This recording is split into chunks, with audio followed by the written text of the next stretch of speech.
So first అందరూ తెలుసుకోవాల్సిన విషయం ఏంటి అంటే మనకి మరణం లేదు, అది సత్యం.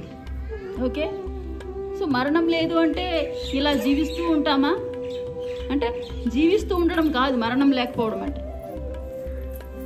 మనము ఈ శరీరాలు మారుస్తూ ఉంటాము. ఎలా అయితే మన బట్టలు మారుస్తూ ఉంటామో అలాగే మనం ఈ దేహాలు మారుస్తూ ఉంటాము.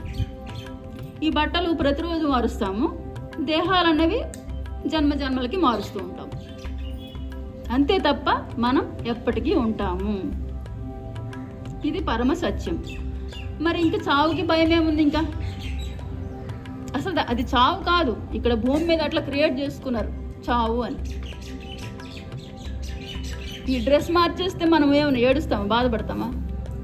అయ్యో నా శారీ మార్చేసుకున్నానే అని ఏడుస్తామేంటి?